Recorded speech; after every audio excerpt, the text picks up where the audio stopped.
Всім добрий вечір.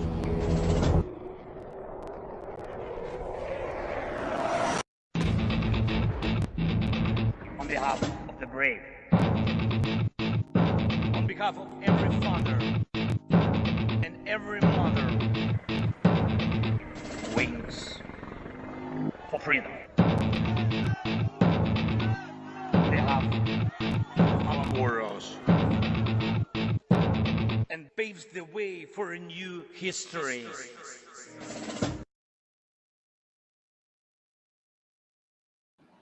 Hello and welcome to Tochnyi Weekly, the show that gets behind the headlines to discuss the Russian invasion of Ukraine. We have an excellent broadcast for you this week. A lot of stuff going on in the news, so we'll try to get to the bottom of whether anything actually happened or not. Of course, we have our usual segments, but if you could, hit the old like and subscribe button on YouTube if you haven't already. It really helps us out. YouTube doesn't really like all the explosions and things we show you guys. So yeah, your upvotes and engagement really help spread the word that we exist, because YouTube doesn't really like to promote us very much. So thanks for your help. And also, we of course post on Twitter and Blue Sky if you want some updates about what we're up to, and if you want all the information in a very presentable format. Of course, we have our website tochnyi.info. There's a lot of cool stuff there. There's interactive maps. There's new articles that get published. For example, this week, our colleague Daniela published a new article, if I recall correctly. It's about Russian trains, and he should be here towards the end of the broadcast to discuss it with us. So we're looking forward to that. But of course, if you want to get a head start, then you're more than welcome to go to tochnyi.info and read the article. So yeah, we have a good broadcast for you. I'll start by presenting the main headlines. That will be followed by our report from Mr. German Aid to Ukraine. That will be followed by our report on the Russian economy with Stanimir. And then we will have our presentation by Daniela. And at any point, if you guys have any questions, you're welcome to type them in chat, or if you're watching after the fact, in the comments, and we'll do a Q&A. So without any further delay, I'll go ahead and present the news. These are the main headlines as of August 17th, 2025. First up, we have operations. On August 14th, Ukraine's Special Operations Forces struck the Russian port of Olya in Astrakhan Oblast, located along the Caspian Sea. According to Ukraine's military, the target was a central hub used for moving Iranian-supplied equipment into Russia. Kyiv claims that the port has been critical for receiving shipments of Iranian-made drones and missiles, as well as components for Russia's domestically produced versions of these drones, called Geron. Initial reports suggested that the vessel named Port Olya 4, carrying such materials, was damaged in the strike, although the extent of the impact is still under review. The port is situated about 800 kilometers from the front line. Russia's defense ministry stated that its air defense systems intercepted 53 Ukrainian drones on the night of August 14th. Among these, 13 over Kursk, 11 over Rostov, 7 over Samara, 6 over Belgorod, 5 over Oryol, and 4 each over Bryansk and Voronezh. Analysts from the Telegram channel Exile Nova reported that Ukrainian strike drones hit the Syzran oil refinery in the Samara region, targeting its main oil processing unit known as the ELOU AVT-6. The attack damaged this distillation unit along with several storage tanks. The facility is responsible for atmospheric and vacuum distillation, secondary distillation, and gasoline stabilization, and it has a capacity to process around 6 million tons of oil annually. The loss of this unit has reduced Russia's ability to produce and supply fuel for its armed forces, and has already had consequences for civilian fuel supplies. Following the incident, some local gas stations introduced limits on gasoline sales. Analysts added that the protective anti-drone nets placed over the site offered little protection against these strikes. Ukraine's general staff confirmed that the operation was carried out by its Special Operations Forces, coordinated with other elements of the defense forces. In their statement, they emphasized that the refinery is one of the largest facilities within the Rosneft system, producing a broad range of fuels, including aviation kerosene, which is used to directly support Russian military activity. On August 12th, Ukraine's security service reported that its drone struck a storage site in Russia's Republic of Tatarstan that housed Shahed-type attack drones and the imported parts used for their assembly. The strike hit warehouses in the village of Kyzyl-Yul, approximately 1,300 kilometers from Ukraine, setting the site on fire. This operation came only days after the strike on August 9th and was described by Kyiv as part of a campaign to weaken Russia's drone production. The Alabuga Special Economic Zone in Tatarstan contains facilities for manufacturing Shahed-type long-range strike drones and other reconnaissance UAVs. The SBU stated that repeated attacks on this complex are intended to diminish Russia's capacity to use the drones against Ukraine. Tatarstan lies deep inside Russia's Volga-Ural region, well away from the front lines. Its capital, Kazan, is about 800 kilometers east of Moscow. Russia's defense ministry said that 9 Ukrainian drones were intercepted over the region during the August 9th attack. According to a source in Ukraine's security service, long-range drones struck the Arzamas instrument-making plant in Russia's Nizhny Novgorod region. The facility is part of the Russian defense industry and manufactures gyroscopic devices, guidance systems, onboard computers, and other components used in weapons such as the Kh-32 and Kh-101 missiles. The source said the attack was carried out by the SBU Special Operations Center A, with at least 4 drones hitting the plant's production facilities. The enterprise belongs to the Tactical Missile Armaments Corporation, a key player in supplying Russia's missile arsenal. The SBU emphasized that industrial plants producing equipment for Russia's military campaign are considered valid targets and stated that its operations will continue against facilities supporting strikes on Ukrainian cities. On the night of August 16th, drones struck the Nevino-Misk Azot chemical plant in Russia's Stavropol Krai, according to Astra. Residents reported hearing around 9 to 10 blasts, followed by a fire near the facility. The city's mayor and the regional governor confirmed the incident, stating that the attack was directed at the city's industrial area. Astra noted that this was the 3rd strike on the plant during the summer of 2025, with previous attacks recorded on June 14th and July 25th. Novino-Misk Azot is part of the Eurochem group, and it's one of Russia's most important producers of ammonia, nitrogen fertilizers, nitric acid, and acetic acid. It's located about 500 kilometers from Ukrainian-controlled territory. From 2022 to 2024, the plant supplied tens of thousands of tons of acids to the Sverdlov facility in Nizhny Novgorod, which are used in the manufacture of explosives for artillery shells. The plant's total annual capacity exceeds 1 million tons of ammonia, 1.4 million tons of ammonium nitrate, and nearly 1 million tons of urea. Analysts noted that it produces dual-use goods and actively supports Russia's defense sector. On August 14th, a Ukrainian sniper achieved a new world record for confirmed engagement distance by striking 2 Russian soldiers from 4,000 meters away. The achievement was reported by the journalist and serviceman Yuri Butusov, who also released a video of the shot. He noted that the bullet passed through a window before hitting the target. The shot was carried out in the Pokrovsk sector by a sniper from the combined unit Privid. The operation used a 14.5mm Snipex Alligator rifle, aided by an artificial intelligence-supported targeting system and adjustments from a reconnaissance drone. The Privid unit has been active in defensive operations in the area over the past year, with nearly 1,000 enemy personnel engaged during that time. The Snipex Alligator, adopted by the Ukrainian forces in late 2020, is a large-caliber, manually operated anti-material rifle. It has an initial muzzle velocity of 980 meters per second and an effective firing range of up to 2,000 meters, and a maximum reach of 7,000 meters. Its ammunition can pierce around 10 millimeters of armor at 1.5 kilometers distance. The weapon measures 2 meters in overall length and has a 1.2-meter barrel with 8 rifling grooves, a twist rate of 419 millimeters, and weighs around 22 kilograms without a magazine. The previous record set in November 2023 also belonged to a Ukrainian. At the time, 58-year-old Vyacheslav Kovalsky of the Security Service of Ukraine hit a target at 3,800 meters in the Kherson region using the domestically produced MCR Horizons Lord multi-caliber rifle. Sniping within the Ukrainian Armed Forces has advanced significantly since 2014, with support from charitable foundations and a strong domestic industry that has developed rifles, specialized ammunition, and optics. Training remains intensive, and modern conditions, particularly the widespread deployment of reconnaissance drones with thermal imaging, have made the operations more challenging and required the development of new tactics. Up next, we have economy and aid. On August 13th, Ukraine's state energy company Naftogaz signed a financing agreement worth 500 million euros with the European Bank for Reconstruction and Development to fund emergency gas purchases. The deal comes as Ukraine faces its lowest gas shortage levels in more than a decade, driven by Russian strikes on energy infrastructure and domestic production sites. Ukrainian Prime Minister Yulia Sverdenko described the agreement as the EBRD's largest project in Ukraine to date.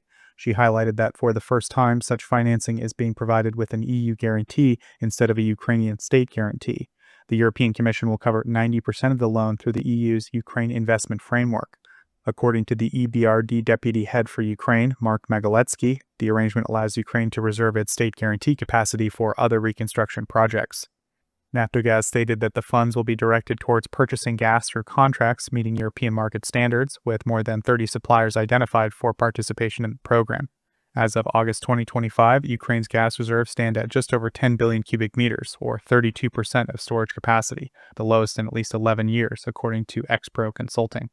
The drop in reserves stems from Naftogaz subsidiary Ukrgazvidobuvania losing nearly half of its production capacity due to repeated large-scale strikes on facilities. Before Russia's full-scale invasion, Ukraine produced 52 million cubic meters of gas daily, but needed around 110 to 140 million cubic meters during the winter months, and they bridged the gap with storage capacity. Ongoing attacks have forced greater reliance on imports. Ukraine has been diversifying their supply routes. On July 28th, it signed its first gas import deal with Azerbaijan via the Trans-Balkan Corridor, but this pipeline was struck by Russian drones near Romania on August 6th. In addition, Naftogaz has secured multiple LNG contracts with Poland's Orlen for deliveries from the United States, totaling around 440 million cubic meters. The latest of these agreements, signed on July 2nd, provides for an additional 140 million cubic meters. The European Commission announced that the EU has received a third transfer of 1.6 billion euros generated from interest on frozen Russian central bank assets, with the funds designated to support Ukraine. The transfer was completed last Friday, according to the Commission's press service. These funds are delivered from the so-called windfall profits earned on cash balances originating from Russian assets that remain frozen under EU sanctions. While the principal assets cannot be accessed, the accumulated interest is being directed to Ukraine. This marks the third such transfer, following earlier tranches in July 2024 and April 2025, covering revenues collected in the first half of 2025. Under the initial two transfers, 90% of the funds were allocated through European Peace Facility programs and 10% through the Ukraine facility. In this particular tranche, the distribution is 95% directed through the Ukraine Loan Cooperation Mechanism and 5% via the EPF. The UCLM provides a non-repayable support to cover Ukraine's repayments on the EU macro-financial assistance loans and loans from bilateral partners within the mechanism, totaling 45 billion pledged in loan support. Meanwhile, the EPF continues to provide assistance for Ukraine's immediate military and defense needs. The Commission emphasized that the measure is part of the EU's enduring commitment to sustaining support for Ukraine for as long as required. On August 15th, Kyivstar, Ukraine's largest mobile operator, announced that it had become the first Ukrainian company to list on a U.S. stock exchange. Its shares are now trading on NASDAQ under the ticker symbol Kyiv. The listing is intended to give international investors direct access to Ukrainian business and to help finance the country's economic recovery after the devastation caused by the full-scale invasion. At the conclusion of going public, Kyivstar's parent company Vion retained an 89.6% stake in the Kyivstar Group, in line with earlier commitments to keep at least 80% of the company's shares. Kyivstar has already secured $52 million in funding commitments and aims to raise another $200 million through the NASDAQ listing. The firm had previously received a pro forma valuation of $2.2 billion. The public offering will formally begin after the NASDAQ opening bell ceremony scheduled for August 29th in New York. Kyivstar advanced towards its U.S. market debut on July 12th when investors in Cohen Circle Acquisition Corp., a New York-registered special purpose acquisition company, approved a merger with the Ukrainian operator. The SPAC merger structure was chosen to streamline the listing process. The company remains the market leader in Ukraine, serving more than 24 million subscribers, and has recently expanded beyond telecom services. In March, it purchased ride-hailing service Uklon for $155 million, following its acquisition of the digital health platform Helsi in 2022. On August 12th, Kyivstar also tested Starlink's direct-to-cell satellite technology, which allows text messages to be sent directly from smartphones via satellite. This is the first test in Europe that I'm aware of. The company plans to roll out this service to the public in the fall of 2025. Up next, we have international relations. On August 14th, President Zelensky announced that 84 Ukrainian soldiers and civilians had been released from Russian captivity in a new prisoner exchange. The swap was part of a series of agreements reached during negotiations between Ukraine and Russia in Istanbul earlier this year. According to Zelensky, those freed included civilians who had been detained as far back as 2014, 2016, and 2017, as well as defenders of Mariupol. Nearly all of the released prisoners require medical treatment and rehabilitation after their release. Ukraine's coordination headquarters for the treatment of prisoners of war confirmed that 33 military personnel and 51 civilians were returned, some of whom had been sentenced to prison terms of up to 18 years. One of the freed individuals had spent 4,000 days in Russian captivity. The Russian Defense Ministry confirmed the exchange, stating that 84 Russian soldiers were returned in exchange for the 84 Ukrainians. Two of those freed were identified as Volodymyr Cherkasy, 65, and Vitaly Atamanchuk, 74, both long-term detainees from Donetsk. Cherkasy was detained in 2017 and disappeared again in 2024 after briefly being scheduled for release. His wife and 5 children had no information about his whereabouts until this swap. Atamanchuk, despite severe illness and being unable to walk unassisted in prison, had remained in detention since 2018. He had been sentenced by the Russian proxy authorities until 2035. Zelensky noted in late July that Ukraine has managed to bring home over 6,400 people from Russian captivity since 2022, the vast majority through negotiated exchanges. As part of President Zelensky's Bring Back Kids UA initiative, 3 more Ukrainian teenagers have been brought out of Russian-occupied territories. According to the presidential advisor Andriy Yermak, the children had lived under pressure and fear for over 3 years because of their pro-Ukrainian views, and their families were openly threatened. During this time, they were forced to study under Russian-imposed curricula, were banned from using the Ukrainian language and symbols, and were summoned for interrogations. Some of the teenagers avoided leaving their homes to reduce risk of persecution, while others attempted to flee independently but were stopped at border crossings. Yermak said that with the assistance of the Ombudsman's office and the volunteer group Helping to Leave, they seem like good folks. I wonder if anyone has recently interviewed them. The 3 teenagers are now safely back in Ukrainian-controlled territory, reunited with their families. They are currently receiving psychological, humanitarian, and legal support, having their documents restored, and preparing to return to school and live a normal life.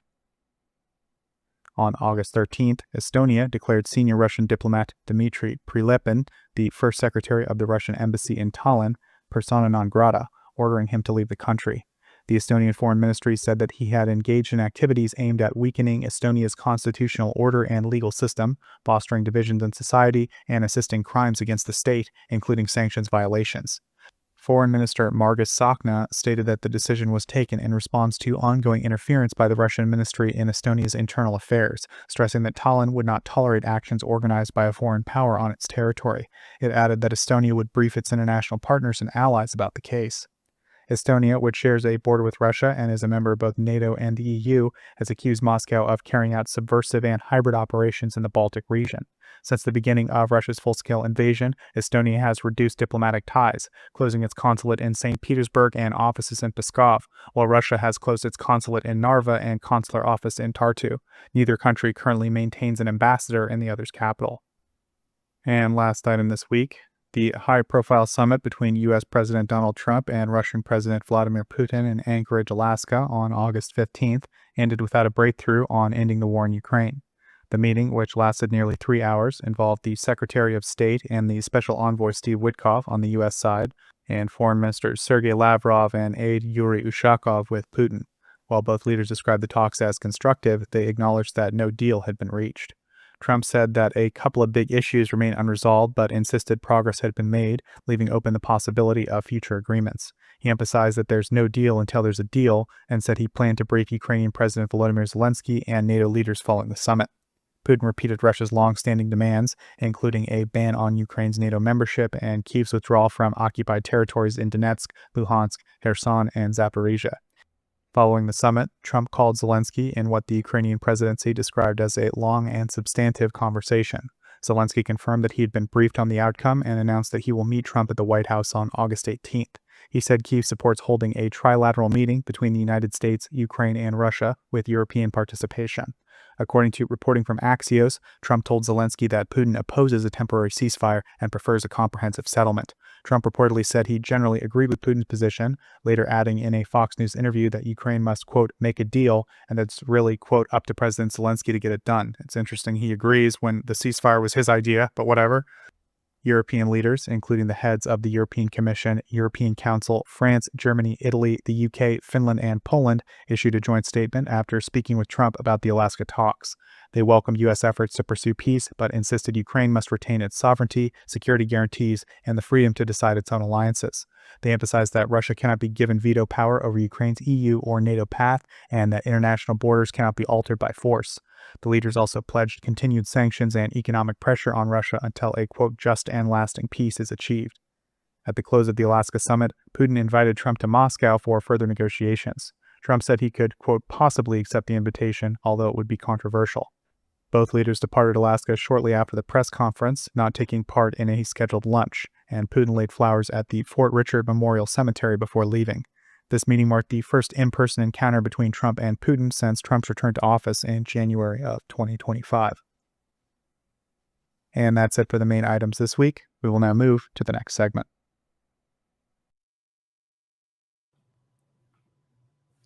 Yeah, hello guys. As always, I will now present this week's most important news from Germany regarding Ukraine.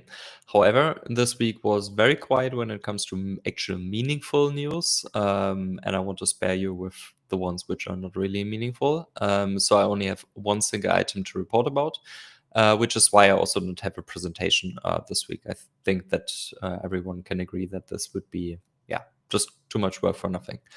During the visit of the Ukrainian President Zelensky to Germany, the German government announced that they're financing a military aid package worth $500 million through the new PER mechanism to assist Ukraine with US-made armaments. No details published, but at least it's good news. And yeah, as I said, that's already it for my segment. So back to you, Joseph. Thank you, sir. Real quick, this is something that happened, I don't know, like a couple hours ago, I think. There was a Bild article released, and they're claiming that a source told them that the meeting tomorrow that will happen in Washington will be between Zelensky and Trump personally first, and then after that, the European leaders will meet with Trump together. So yeah, I just wanted to, I don't know, do we have any other information? Does the Bild article say anything else, or does it give us any other insight? The article didn't say anything else, which was not already public before, and so let's say I can't talk about anything else. Okay, yeah. So I don't know. There's a Bild article. They're claiming from their own sources, probably within the German government, that that's kind of how it's going to happen tomorrow. As far as I know, they're the only source publicly saying this, but they're definitely claiming it, and we'll see what happens, I guess. So just kind of an interesting little tidbit there. Okay, so up next we will cover what's going on with the Russian economy this week with Mr. Stanimir. So Stanimir, over yes, and we start with St. Petersburg this week. What happened there is that the local governor Beglov made it illegal for migrant workers in Russia to work as couriers in the city, where he has legal authority to do so. So what that makes is we're expecting delivery prices to rise by 50 to 100%, and courier rewards by 20%, because out of the 60,000 couriers within St. Petersburg, 20,000 are migrant workers. This is how dire the labor situation is in Russia. The other big news was that Roskomnadzor started blocking calls for WhatsApp and Telegram that came from other countries. So foreign calls towards Russia are now blocked. They're claiming that this is to stop scams against Russians, but the reason there are so many scams on these platforms is because these are the most used platforms when it comes to messengers in Russia. WhatsApp has 84 million subscribers in Russia. Telegram reached, I think, over 100 million with 100.9 million subscribers in Russia. The reason they're doing it, of course, is to force the adoption of the new domestically made Max Messenger, which is linked to the government and is made by the state-owned VK company, previously owned by Pavel Durov, but he lost that way back. Also, the Russian government has lifted the requirements for exporters to sell foreign currency that they earned on the domestic market. This was one of the measures that previously led to the strengthening of the ruble. So they were required to sell a percentage of the foreign currency they earned directly on the domestic market within, I think it was 90 days. That was one of the reasons that the Russian ruble was strengthening for a while last year, and now they don't seem to need that anymore because there's no longer as much imports as they were previously, and the Russian ruble has strengthened too much for their liking, to the point that they're not earning enough from exporting goods such as oil. Another interesting thing that happened this week is that foreign investors, including those from countries that are considered unfriendly, will be able to transfer funds they put in the new special investment accounts called IN. They'll be able to transfer them out of Russia based on a new decree by Putin and the way the Russian central bank is treating it. Previously, they had what's called a C account, and they couldn't actually transfer money out of that. If they wanted to invest in Russia, the money was locked inside Russia and there was no way to get it out. So now even people who are from, let's say, a country like the UK can invest in Russia, and supposedly they can then pull their money out after they made profit on it. We'll have to see what happens with that. But it's a sign that the Russian economy desperately needs investors. We also have information that the issues in Russian public transports are getting worse. So Rostov region, which is the worst hit, has a driver shortage of 60%. So out of the supposed staff levels, there are only 40% of the drivers for the municipal transport that are actually driving buses. And this is because the local government can only pay 70,000 rubles on average for drivers. For comparison, drivers who work in Moscow state-owned public transport, because they also have private firms that pay more, but drivers who work there get 200 to 300,000 rubles a month by comparison. And this has led to Rostov region having some bus routes where there's only one bus for the entire day. Especially, it's getting even worse on weekends, and there are now queues everywhere you look when it comes to bus stops.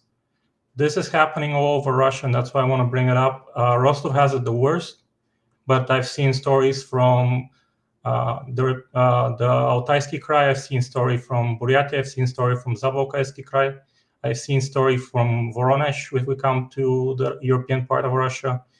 This is happening everywhere, and it's only getting worse. And what we had earlier in this year, when it comes to stories about private firms operating on these routes, which are given out at auctions, they were talking about probably facing bankruptcy in late 2025 or early 2026 and not surviving beyond that.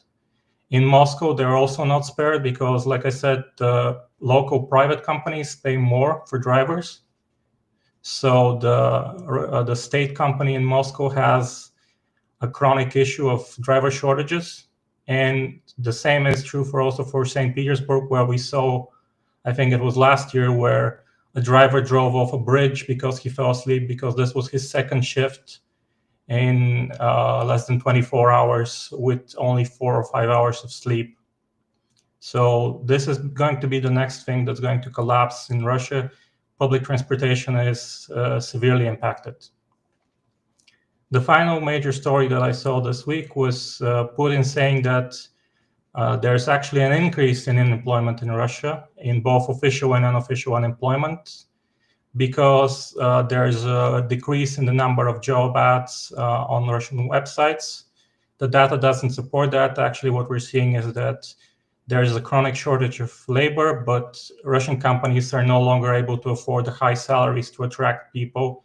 So they're not advertising for their open positions because they can't afford to hire new people at higher salaries. I think what Putin is seeing is something from an alternate reality, honestly.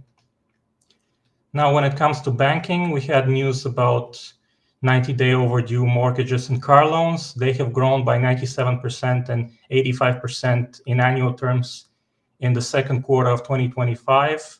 The share of such loans when it comes to car loans is now 4%. And when it comes to mortgages, 1.1%. And the value they have reached is 95 billion rubles when it comes to mortgages and 32 billion rubles when it comes to car loans. And for car loans, it's more significant because it's rising much quicker than in absolute value than for mortgages, as there are a lot of mortgages that are subsidized and people are still not struggling servicing them.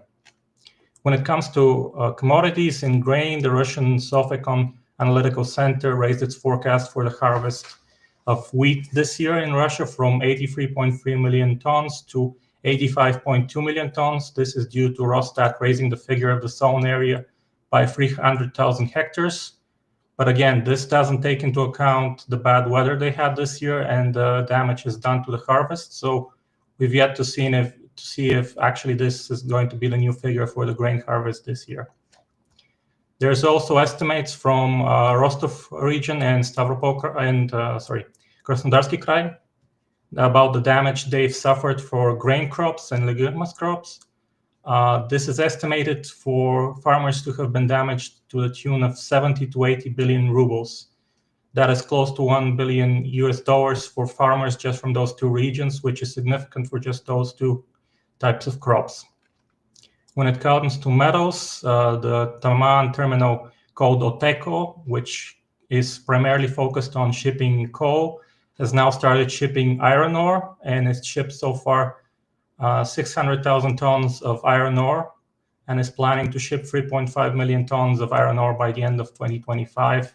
The reason it's doing this is because coal shipments have declined due to the drop in profitability of Russian coal exports. The Russian aluminum producer Rusal reported a $194 million loss for the first half of 2025 versus a $446 million profit for the first half of 2024, despite revenue growing 32% to $7.5 billion. Now, one of the reasons that they posted such a big loss was because they acquired the Indian company Pioneer Aluminium Industries Limited, and the deal for that was valued at $243.75 million.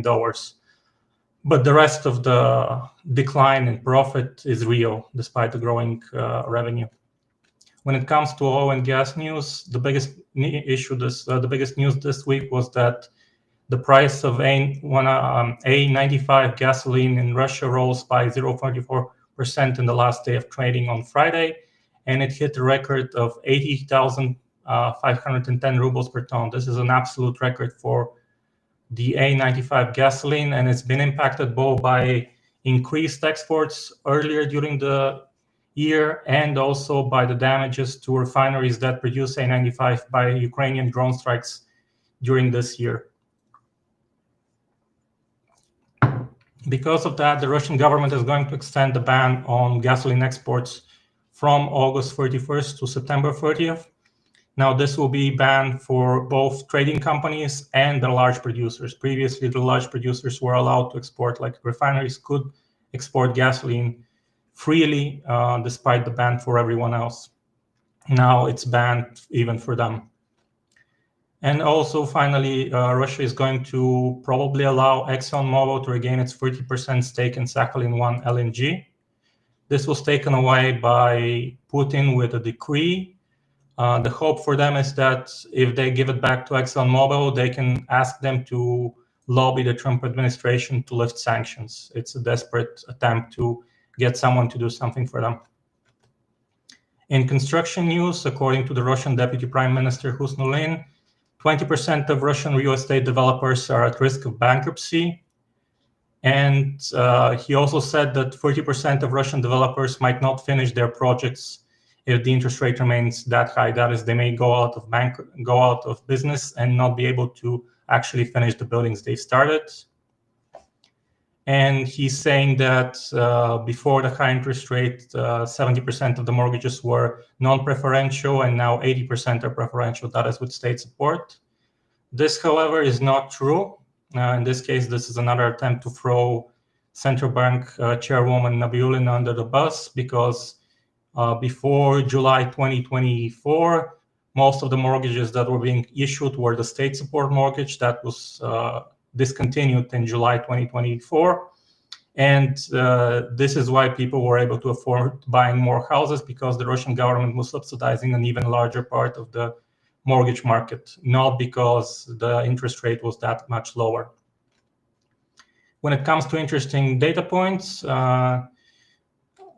this week we have that the retail prices of lamb and beef may grow by another 12 to 15% in annual terms in the second half of 2025.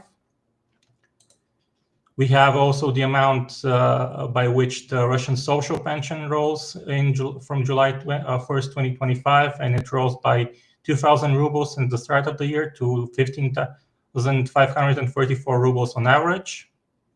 So for non-working pensioners, it's 15,856, and for working pensioners, it's 11,659 rubles. In Russia, if you're both working and a pensioner, despite having enough years of work behind you, you get the lowest pension available because you get a salary and the state can't support you further, despite them being oil-rich country, and usually oil-rich countries having a lot of state support for pensioners. Also, Russian domestic tourism has stopped growing since the start of the year. The number of booking for tours for domestic Russian locations has grown by only 0.02%, by 0.2%, not 0.02%. That is, again, another bad sign, because a lot of the hope was that they would grow the tourist industry domestically significantly to the point that it reaches 5% of GDP, but now it's actually stagnating because of the strong ruble and people flying abroad for vacations again and not investing in Russian destinations. And also we have that for the first 7 months of 2025, brandy sales in Russia fell by 9.8%, and vodka sales decreased by 4.2%. Liquor sales, which are a small percentage of actual strong alcohol sales, rose by 15%, and other strong drinks rose by 4.3%. Usually strong drinks in Russia are drinks with more than 9% alcohol. So the decrease of vodka is still significant when it comes to total alcohol volume that's being drunk by Russians. Finally, we have the inflation and debt for this week. The Russian statistics for inflation for the last week saw another deflation of 0.8%. For August so far, there is a deflation of 0.15%, and the inflation for the year so far is 4.2%.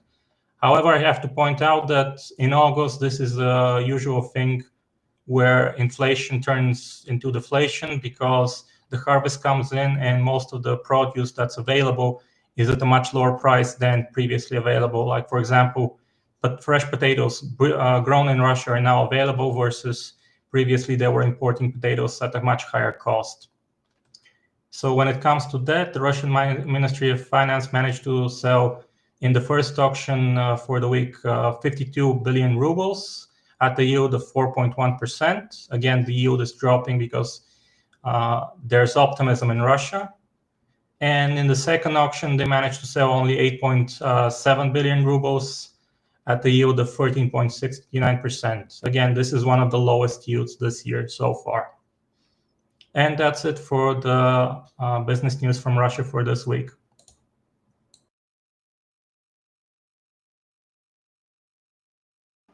Thank you very much, Stanimir. I guess just one quick question for you, Stanimir. Obviously, like, you're the only one among us who really follows Russian media in any detail. I know that you're mostly focused on the economic side of things, but is there anything notable that you encountered about the coverage of the summit in the Russian media, or mostly just kind of boilerplate? Well, there was a lot of coverage, but what I can say from the business standpoint was that initially the Moscow Stock Exchange main index rose from 2,800 points to over 3,000 points, which was a significant increase, not too great, but still significant in a show of optimism for the meeting, but has since subsided below 3,000 points. So they didn't, in practical terms, they didn't see anything out of the meeting coming that makes them optimistic or changes how things are going. Okay, thank you, Stanimir. Yeah, just curious about that. Cool. So thanks, Stanimir, for your report on the Russian economy, as always. And we'll check in next week, see how things are going. Probably bad, as always. So up next, we have a presentation by our colleague Daniela about the current state of Russian trains, if I understand correctly. Of course, the article was published on our website, Tochnyi.info. So if you guys want to check the article out for yourself, we'll throw the, oh, it's not about trains, my mistake. we'll throw the article link up right at the start of the presentation, and you guys can check it out. And yeah, I'll go ahead and turn it over to Danielle before I get anything else wrong about the topic. Over to you, sir. No worries. Good evening to everyone. The article that we published recently is about something that is collateral to the current conflict in Ukraine, and is also very much, I think, in line with what we should fear for the foreseeable future in Europe. And I think so has a deep connection with the political aspect of the Alaska meeting. So the nature of this article has been very different from the others. Normally we have certain areas of interest, we investigate them for many months, and then we produce research. But this came out as a side job, essentially, because one of our collaborators, Jay, came to us showing us some images of strange sites in Kaliningrad, which were unknown to most of us. And so I started to investigate what this type of installation could be. Now, to give some guide to the audience, I don't know if you have the slide that I sent on the Discord. If you want to start from the first one, I think is the best way to show to the audience what we are talking about. And so this type of installation that we discovered in reality was already under the radar of some OSINTers since 2023, because has been the construction started essentially in 2023, but for some reason went under the radar of everyone. No one talked, not even a large research organization like ISW or CHEI, anyone did any type of public, at least, investigation of this. And just to give you the context of what I'm talking about, we're talking about structures that has the largest diameter of the construction is 1.6 kilometers. You can literally see by satellite without even the necessity to zoom in. It's a very big construction. It's a very big construction site at the time, at the moment, still not finished. And I don't know if Gao can, or anyone can bring the images. Yeah, I'm Otherwise, working I can on try it. to Just a share. second. Okay, no worries. So this type of installation, of course, is in Kaliningrad, as I said, and is roughly 25 kilometers from the Polish border. So it's very well within Europe. And another important characteristics is that is situated very close to another air base. And yeah, you can see here that you have the coordinates and some of the key feature. So we identified the particular nature of the site, because you can identify at least 6, but probably there are more rings, concentrical rings, and they are very well laid down. So it's not like done like not on purpose. So all these rings that you can see highlighted in the slide are present on the ground. You can definitely see them, and you can even see in the right top right image, you can see a zoom of the high resolution image that we have, where you can spot those little white marks. We believe that these are excavation point where probably antennas are going to be placed. And this brings us to understand what this is, or potentially what this could be. So from different investigation that we have done, different readings on different manuals, and also speaking with some people in the field, this looks like potentially one of the largest antenna array, circular antenna array, circular dispersed antenna array, or CDAA, ever built. It's not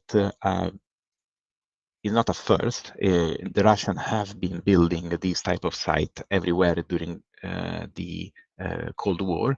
The largest probably was around 600 meter and was based on the Krug system, which essentially is a system that was used to intercept and control in the very low or high frequency. And domain. So essentially, it's a SIG-int, so signal intelligence apparatus.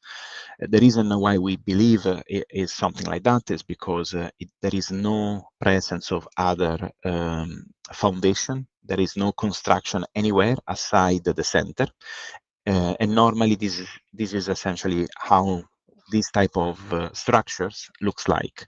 In the article, you can look also some example that I found from our side, because we also built this type of infrastructure.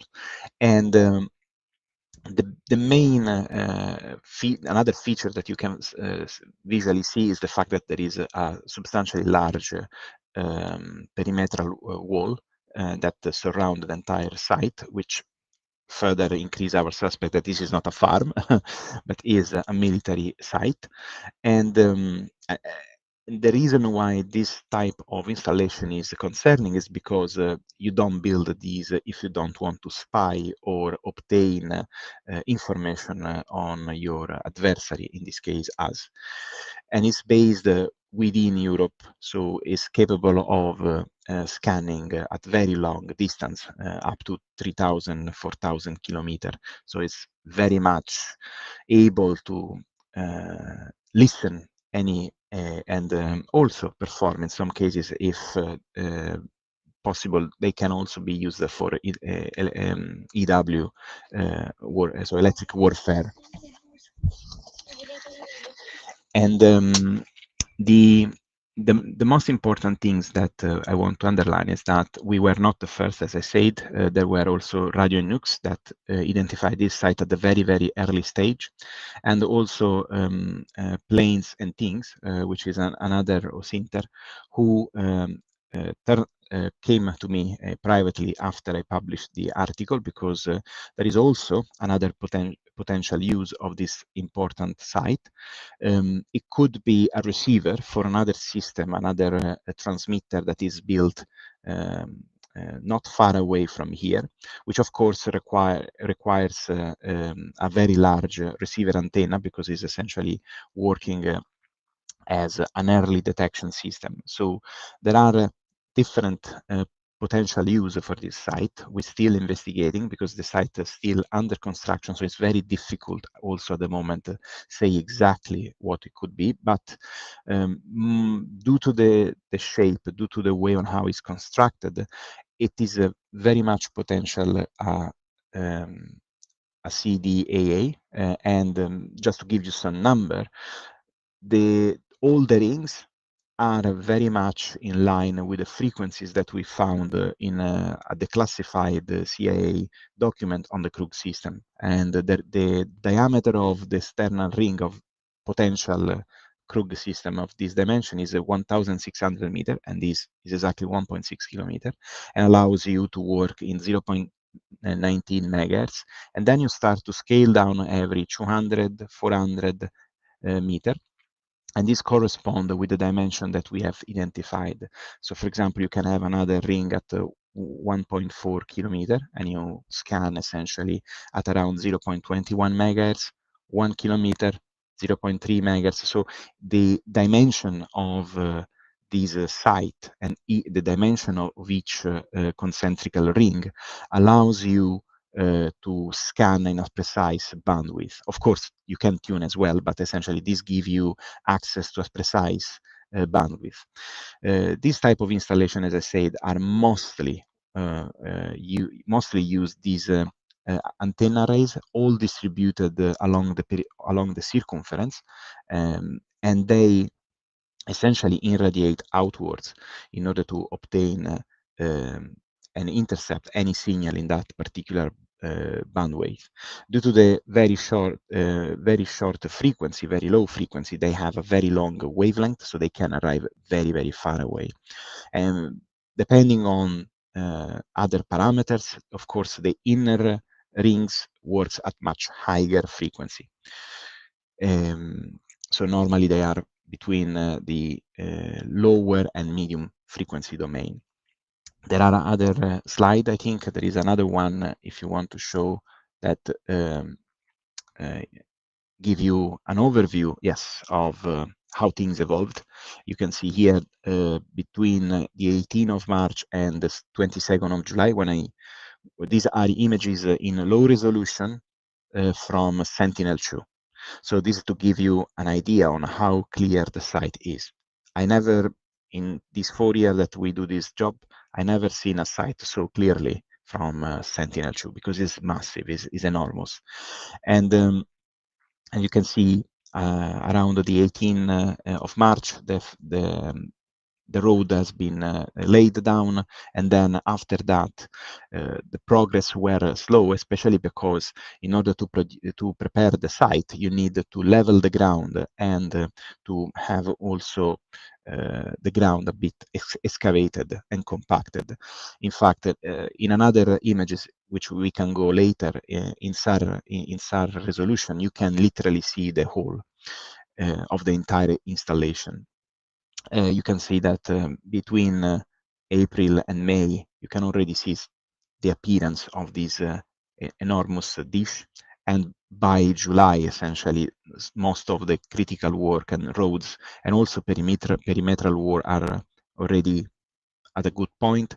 And then July 2024 and July 2025, you can see the amount of infrastructures growing around the site. So this is a site that is not left there and abandoned, it's growing every day and is within Europe. I think you can go on the website if you want to show the low resolution SAR image, if you want, just to give to the audience a view of the site. Now, another thing that is very important to explain this type of system to the audience is the fact that all these rings essentially are they have on the perimeter, so along the circumference of each ring, you have these antennas, each mounted on a mast, each at a certain distance. And these need to be connected then with a central station that is at the center of the site. And we started to observe the presence of excavation also radially. So these could be an important information that points to a CDAA. But again, yeah, that's the image. This could be also a receiver for the other radar installation. So I want to be open here because if this is a Krug system, it's the largest ever built. I spoke with one friend that works with radar, and it told me that it's simply huge. They never see that the largest one was 600 meters in diameter. This is 1.6 kilometer. So it's and if you want to scroll down there, I think there is an example of yeah, this is another one. This has been built, has been identified by another company, satellite company, ISI, and they did a brilliant job in identifying this site, which is still operative in Sevastopol.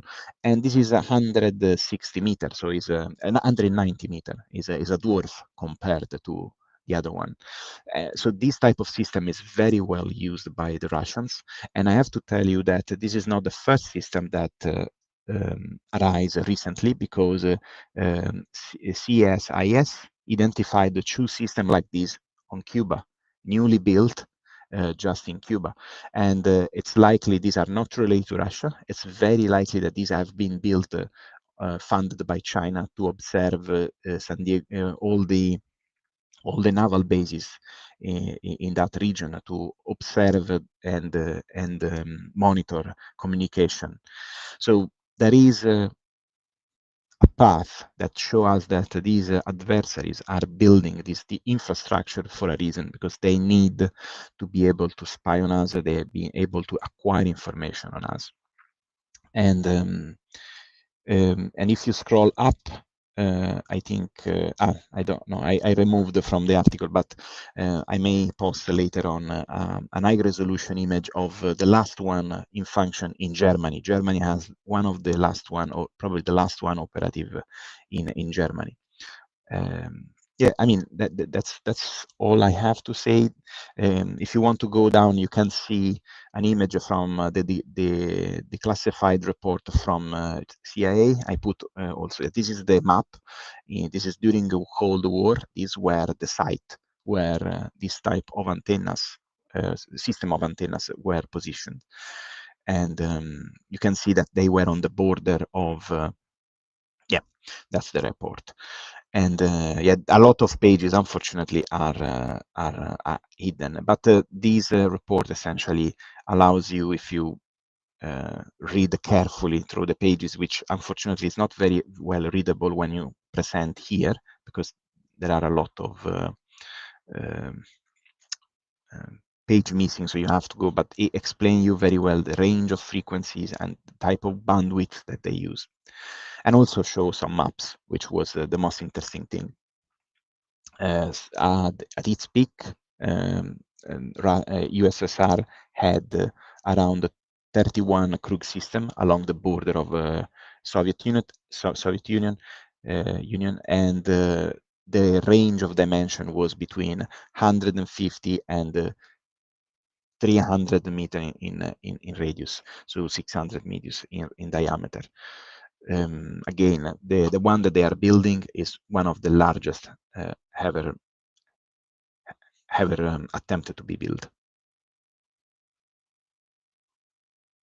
I don't know if there is any question from the chat, or if you guys have any question. Any questions on the panel? Not from my side. I think it's a very interesting topic, and I'm glad that you covered it. But yeah, don't have questions about that. Yeah, thank you, Daniela. So we'll now transition to Q&A, and I think it's a good segue because there's a couple questions for you. The first question is, what is that big old circle thing used for, man? Yeah, so in theory we don't know exactly, of course, but there are two potential use. First is a spy site. So essentially is a site that use a particular type of antenna and a particular type of positioning of the antennas to listen to different wavelength and try to access to encrypted or to telecommunication. Another potential use is as a receiver, because it's very big and allows to receive different frequencies. Not far away from this site, there is a type of like a particular type of radar that has a transmitter, but no one has found the receiver. So the idea is that this radar that is used to as an early detection system to identify ballistic missile, cruise missile, etc., irradiate the troposphere. Then these bounce back, collect information, including a missile, and then need to be captured from a receiver, and this data processed. So they maybe they are building such a huge and big construction because they wanted to try to capture as much data as possible in a much larger and broader wavelength, and therefore being able to have a better early detection system. That's completely possible, but we haven't seen this type of system before. So this is why I'm quite dubious. But honestly, this could be a potential use. The most likely, I think, is a SIGINT facility, is a CDAA, one of the largest that's built. They have the capacity, they have the knowledge, they are very good in this, unfortunately. And the position of the rings and the dimension of the rings match very, very well what we have seen in that CA report. So we will see. but probably one of these two. It's not a pig farm, essentially. SIGINT meaning signal intelligence, meaning they're trying to intercept signals Yes. from Europe that you know Correct. are secret, and gain intelligence that way. Yeah. Yes, is completely passive. Is for acquiring intelligence, acquiring information on an adversary which is trying to pass information. So Normally, there. no, go Yeah. ahead. You So finish that. no, normally the dimension is not that big. It's around 150, 300, maximum 450, 600 in the worst case, and in the biggest that I found, but now not anymore in function.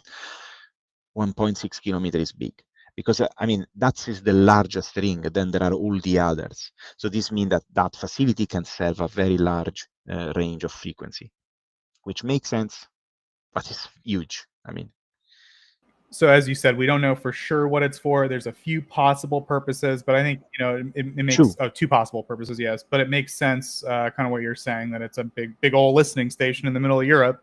So if we do assume that, then that leads into his next question, which is like, are there any countermeasures Europe can take, or I mean, they just have to kind of accept that they built a big old listening station? I am not an expert on this. I have to say, I'm literally asking questions to anyone and trying to learn and read. So how to protect from a listening station? Of course, there are countermeasures. You don't transmit only on one frequency. There are encrypted communication. So that's for sure. It's not like it's not going to be a disaster, but it's a very big threat. As always, it might not completely disrupt your telecommunications, but it's a danger. It's an additional task that you have, or an additional threat that you have to take into account. So it's it's a problem, which create dilemmas, which create a lot of issues. And I think there are very little protection on that, because it's a listening station. So it's not a kinetic method. It's not going to disrupt or attach to a cable. So you can just change cable. You can change frequency, probably. You can do different things, but still there. So probably the only reasonable things to do is blowing it up. But in other cases, you have to deal with that. I mean, politically would be a very good question to put in. The European leader should, and NATO should ask why you're building that, because and this also contrasts with the narrative that NATO has an aggressive posture on Russia. This is completely BS. We know that, but this is an additional demonstration that Russia is seeking war with the West, because there is no reason that you are building that. Because if you want to protect yourself from NATO, you just don't invade other countries. The NATO would never attack. We have been not even decently supporting Ukraine. Imagine attacking someone just for the sake of attacking. It's not going to happen. So the only reason why you are building this type of installation is to plan something, because you know that you may need that, because you don't build and you don't spend all those money because you just want a fancy toy. Okay, so if I understand you correctly, the countermeasures Europe can take are that the people in charge of the communications infrastructure should operate on frequencies that aren't being picked up by the station. So, a lot of behind the scenes stuff with those guys. And then this is kind of a directly antagonistic action towards NATO and Europe. And like they don't maybe need to build their own giant listening station, but they should maybe take some action that is consummate with Russia's, like, this is kind of an act of aggression in a certain sense, and that they should kind of respond in some way. Yeah, and honestly, this is why I did the article, because I have to be honest, my ability to understand this type of topic is limited, so I had to put a lot of effort on it. And I am very grateful to all the OSINTER that worked on this field and all worked on this site, who came to me and trying to explain me additional things that I'm trying to report in the most linear way today. But I'm scared by the fact that no one is talking about this. because this is within Europe. I mean, alongside the nuclear-capable Iskander, alongside the GPS jammer, alongside, you know how many things we will admit in Kaliningrad before we say, okay, no, it's enough. And I see a question regarding stealth. I don't think so, because there are much better system probably to do that.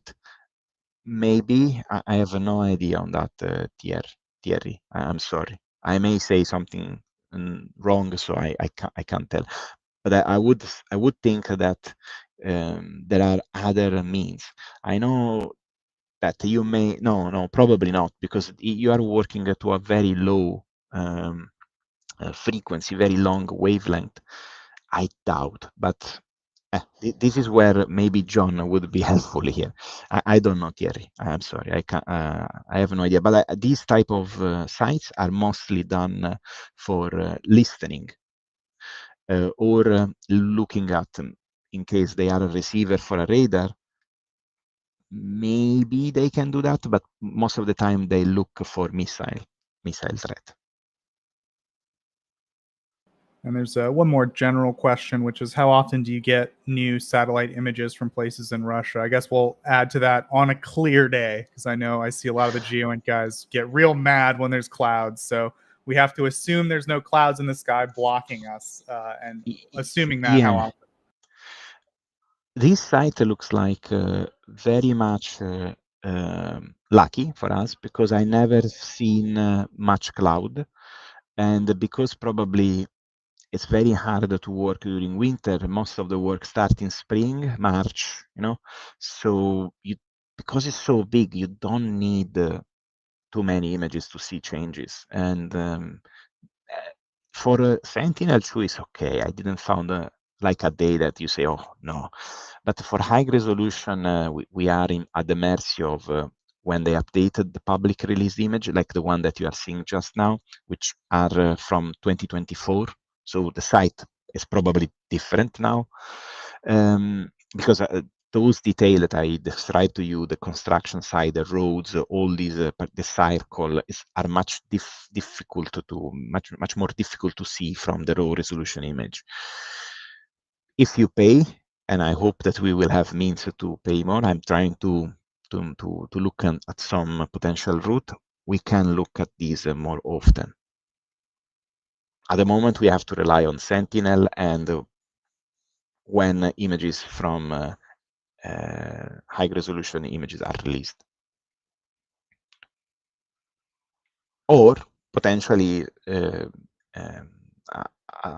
bigger organization start to make an investigation on these, at least a public one. Okay, thank you, Danielle. So up next, there's a question for Stanimir, which is there any prospect of the Russian economy collapsing, and what are the indicators that the economy is in serious trouble?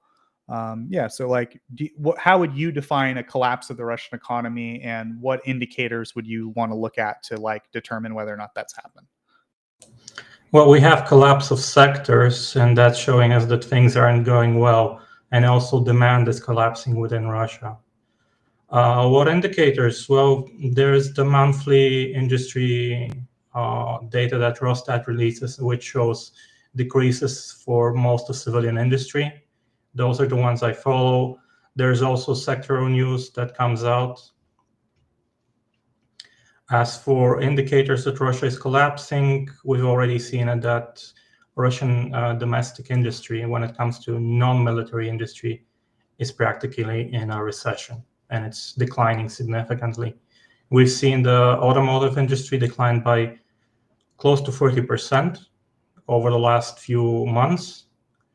We're seeing the agricultural sector turn unprofitable for farmers, and farmers starting bankrupting in significant numbers. And we've seen that Russian investment in public transportation and infrastructure is decreasing so significantly that Russian bus makers are turning to a 4-day work week, and still they have a surplus of buses in storage to sell. And Russian road construction equipment is dropping by 40% every year for the last 2 years. So there's a lot of secondary information that Russia is heading for a terrible economic time. And as soon as the Russian military output plateaus, the rest of the country is basically in a recession. Okay, thank you, Stanimir. Let's see. Do you see the next question, Mr. Germanade? We're switching from up to down, and I'm I'm so sorry. yeah. No, don't worry, don't worry. I think the next question is the U.S. president looking pretty glum. Does the president know that he's been played, or just the rest of us outside the U.S. could see it? I mean, it's hard to say. There's a lot of noise coming out of what happened. We know that there was supposed to be a working lunch, and that was canceled. We don't know who canceled it or why. I think a lot has been read into the body language of the people involved and all that, but I don't know. The reality is we just don't know what happened yet. It's just a bunch of noise. And the two parties that are responsible for disseminating what happened are giving two pretty contradictory accounts of what happened. And yeah, there's just not much to grab onto here yet. So hopefully Europe will come along and clarify in a lot more detail what's going on tomorrow. And we'll get some more clear answers. But for now, I don't know. I don't know how much we can really say about what happened based on body language or based on what kind of the things people are saying off the record and this and that. But it's obviously up to everyone's own interpretation what happened. Funny enough about that, I saw a tweet yesterday from who was it? Was it Defmon? I think it was Defmon who tweeted. Let me look at on my second account on the profile. Who just summarized the meeting and said, my take on the Alaska meeting: you don't end early and skip lunch and have nothing at all to show if the meeting went well. And I think, even though I completely agree with you that we don't know what was going on behind closed doors, or at least for the most part, at least confirmed, but I think that sums the meeting up pretty well. Yeah, I would agree. It doesn't seem like much productive happened, or at least we're not being shown that anything productive happened if it did. And the people who are saying productive things happen are insisting that they're not going to tell us what happened. So, Yeah. And honestly, for the nature of the two guys that were there, especially for Trump, that's completely unreasonable, because if something meaningful and important was obtained, even if it was egregious, it would be immediately said, to at least to sell the idea that Trump delivers, which is the main point. So I really have no idea, but I tend to don't think on what they may have said or not, but what we can see from the fact. And the fact is that Putin probably went there trying and tried to see how much playground there was with Trump. We can see anything else apart the first part of the arrival of Putin, which was, of course, very difficult to digest for anyone who have been involved with this tragedy of the war. So seeing him on the red carpet, shaking hands, smiling, and acting like as nothing has happened is very very sad. But at the same time, I think we need to focus on the reality. The reality is that, and I think UK intelligence today or yesterday published something regarding the advances of the Russian army in Donbass. They are minimal, and it will take at least 4 years and another million of men just to take it. So Putin doesn't have 4 years, he knows. And in a paradox, as you remember when this war started, the time was on Putin's side. You remember, we always remember these things. Oh, time is not on Zelensky, it's not on Ukraine, it's on Putin's side because you have more men, more there, more there. Now, I think the balance has switched. And I think also Stanimir explained also what's going on internally. So I think there is more pressure than what we really see from Putin. Putin is in a corner right now, and I hope that tomorrow Zelensky, with I think there will be also other European leader with him, they will try to completely destroy this idea of a peace deal without ceasefire, which, by the way, is also another symptom of how low the consideration of his own soldier life is, because he knows that his soldiers are dying in an incredible rate because they are conducting essentially continuous assault. They are always on the offensive, so the math is against them anyway.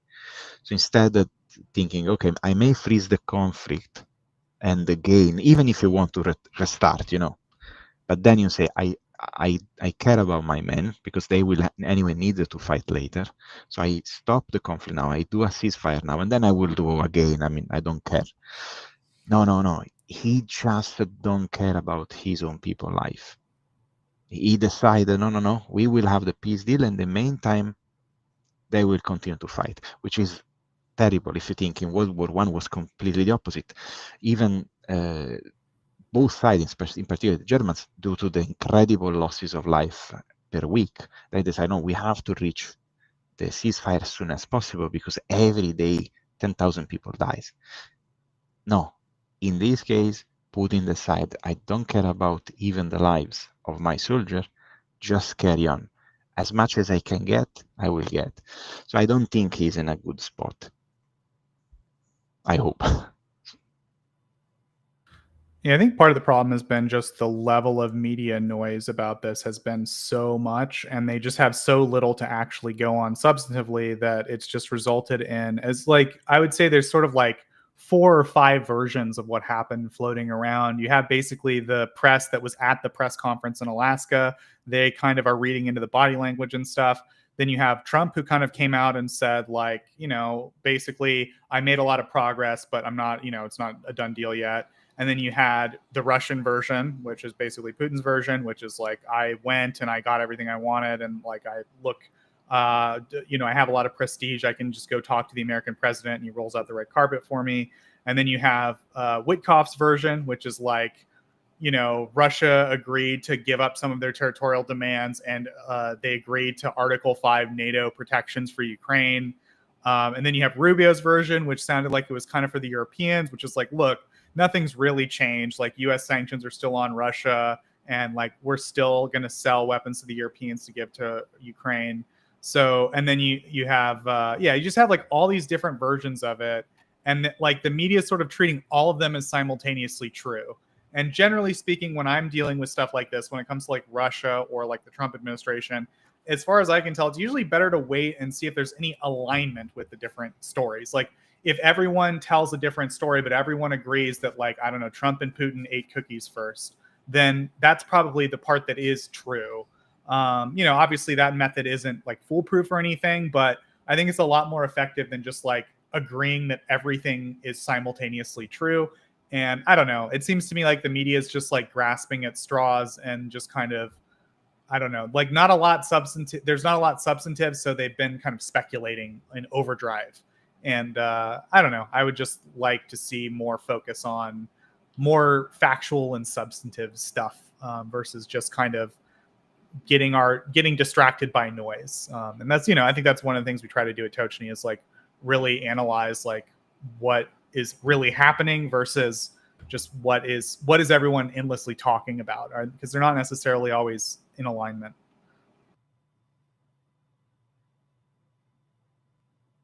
Cool. I don't see any other questions. Do you see any other questions, Mr. Germanade, that we should address? I mean, there were a couple of questions. I don't know if you should address them. Yeah, if you want, you can throw any up that you think would make good content. Go ahead.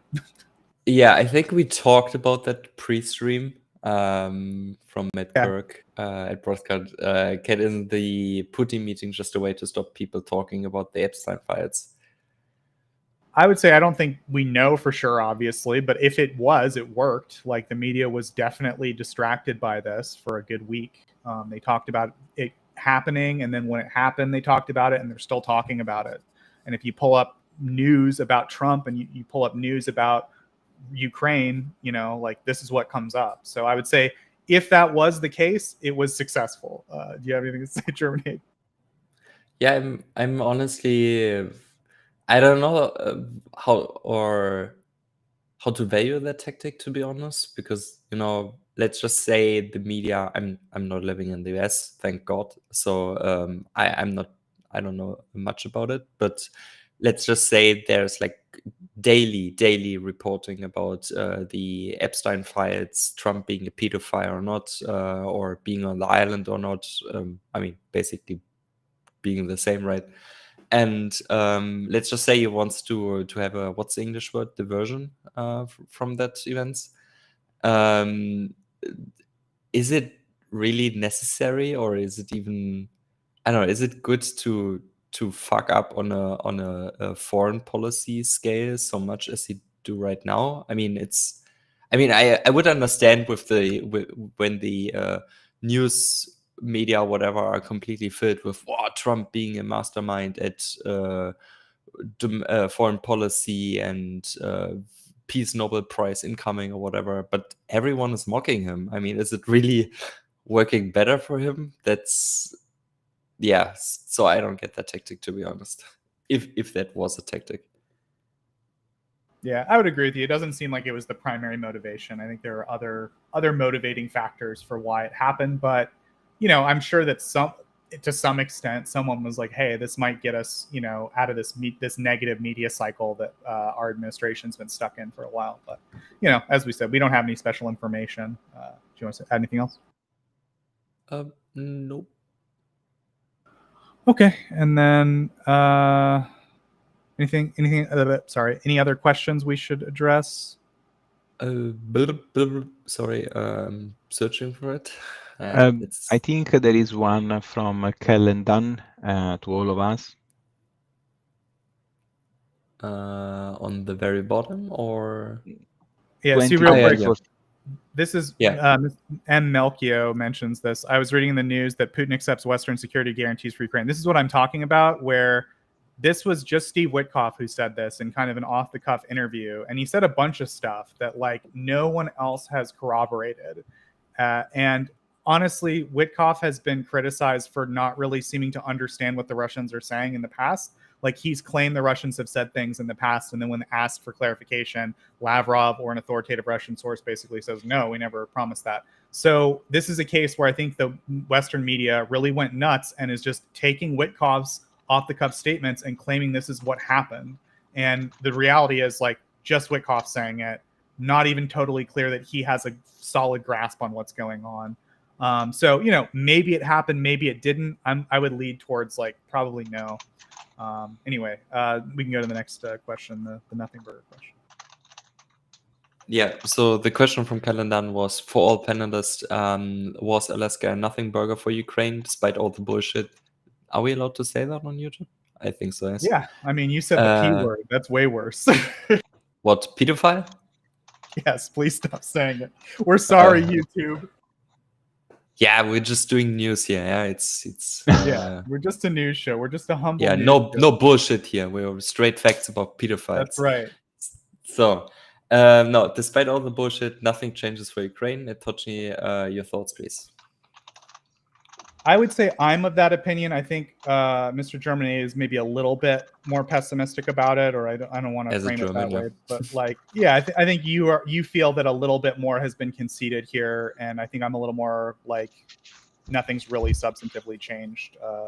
Would you agree with that, or do you want to clarify your position, Mr. Germany?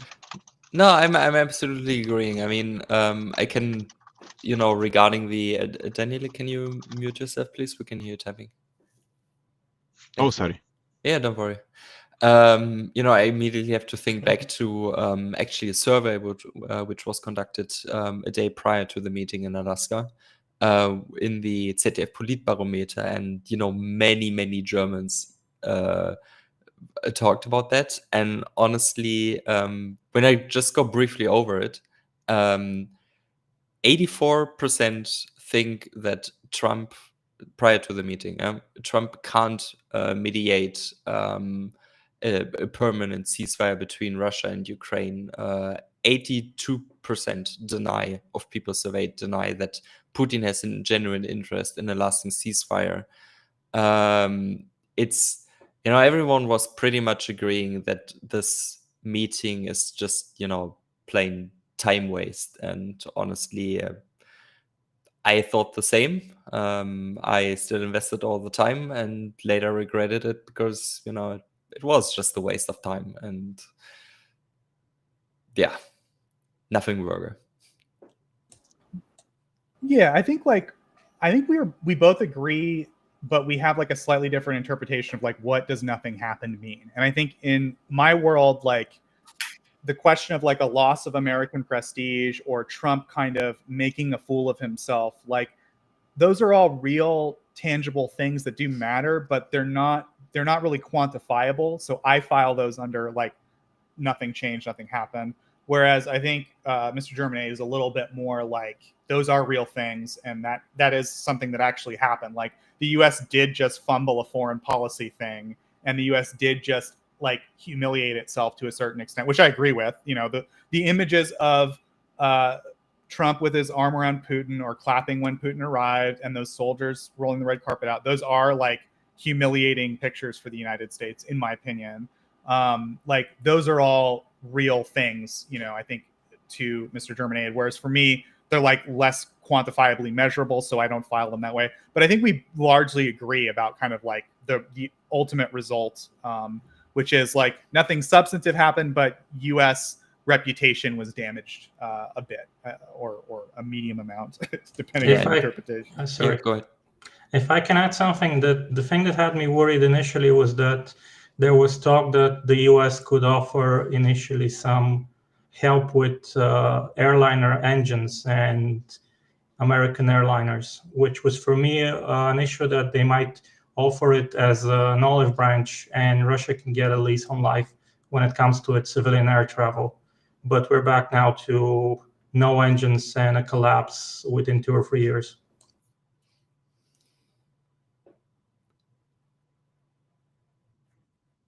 Yeah, so I think like in those areas, nothing significant happened. But yeah, I think it's definitely true that there was some unmeasurable loss of American prestige as a result of this happening. I think that, that's our opinion. We can't measure it. We can't really prove it. But, I think we all generally agree on that. And yeah. So anyone else have any final thoughts on this? Go ahead, Mr. Germain. I think what many people forget or don't value enough is that we, in my opinion, although we could have done better, but we, in the past years since Russia invaded Ukraine in 2022, or launched its full-scale invasion, to better say, we've given like real thought and work into isolating Russia on an international stage as much as possible. And Trump that just, threw everything in the garbage bin with that meeting, to be honest. And that's also something which I think we should, think about. Yeah, I mean, I agree. At the very least, it shouldn't have been given for free.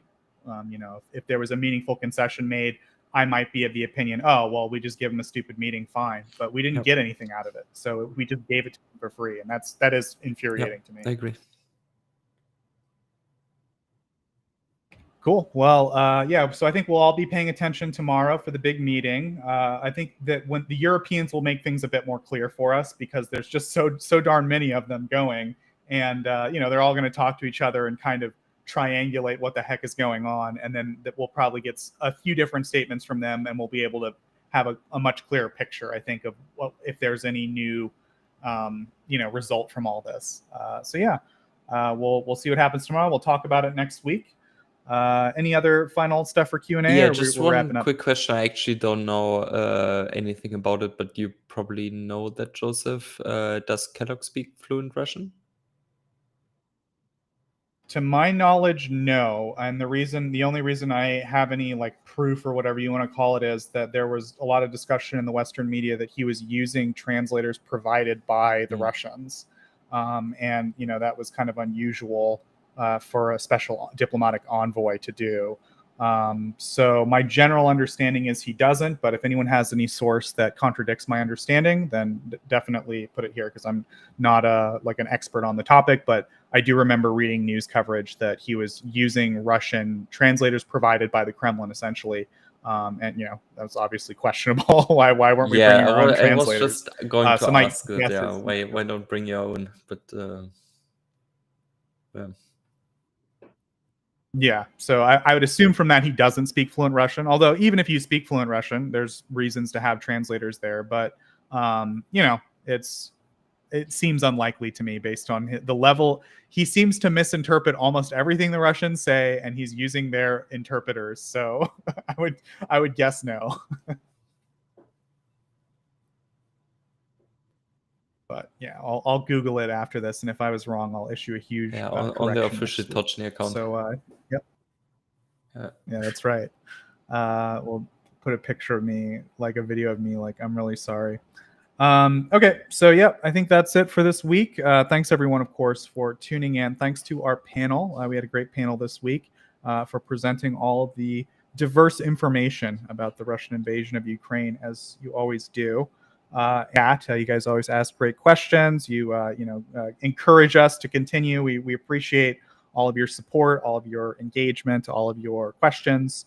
It all adds up. It all keeps us going. So we appreciate it. We do it for you guys. You can always, of course, check out our website, Tochnyi.info. That is where Mr. Daniela's article is published. And there is an article about trains there. I'm not totally crazy. I just want to say that.